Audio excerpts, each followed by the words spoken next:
Hey, what's going on? If you want to get a complete system that makes melting fat easy and is 100% automated, then I want you to go to the link that's on the bottom of your page right now. YouTube doesn't let me make that link clickable, so you're actually gonna have to type it into your browser, or I also put the copy of the link in the description, so you can click on that or type it into your browser. All right. For now, enjoy the video, and after you're done with this video, make sure to go to that link to get a complete fat melting system. So fats are actually good for you, and what we're going to show you right now is a couple ways on how to eat fats and actually lose weight and live a healthier lifestyle. There's a big misconception that people think, when they have to lose weight, they have to take all fat out of their diet. Or on top of that, you'll see things at the store that say fat-free, and they think they're healthier. So if you want to lose weight, you still need to be eating fats, but it's all about the type of fats you eat and how you eat them. And also, the biggest key is also sticking to our 3 meals, 3 snack daily intake and following that rule as well. Yeah, so the main thing we want you to know with fats is that obviously they're not the enemy.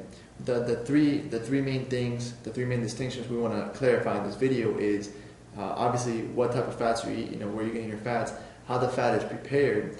So a really big thing is when you put fats and you cook anything at a really high heat, kind of like deep frying chicken or deep frying donuts. Or the reason that's not so bad is not because they're so high in calories, but it's because when you cook something at that high heat, the molecular structure actually changes and it produces what's called trans fat, which you might have heard of.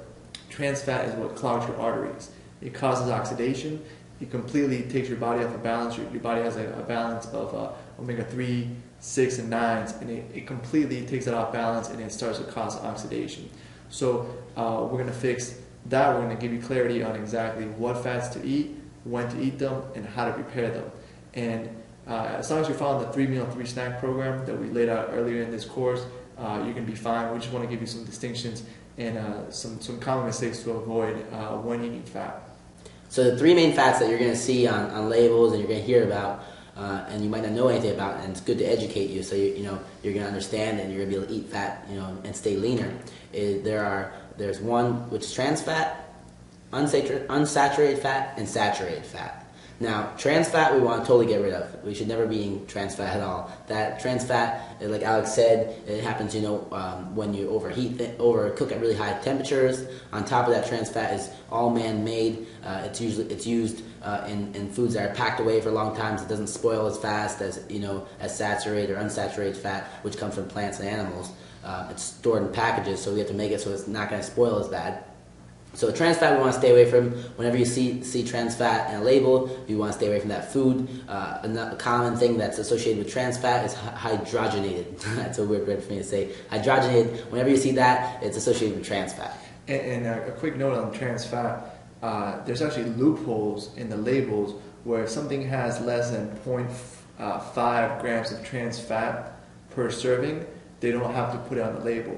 So just a common guideline is to avoid anything that's processed, anything in the bakery outlets, deep fried, or just all those desserts that they might not say trans fats, but if it has 0.4 grams of trans fat per cookie, because a lot of times it's just one cookie per serving, you eat 3 to 5 cookies and you have a serious amount of trans fat that will do some serious damage to your arteries. That's a really good point that Alex said. And the best way to avoid this is, just like Alex said, stay away from the processed foods. And if you're eating pure right from the refrigerated aisle, the meats and veggies and fruits, there's no trans fat in there. You're not going to get tricked in with the 0.5 gram label trick or anything like that.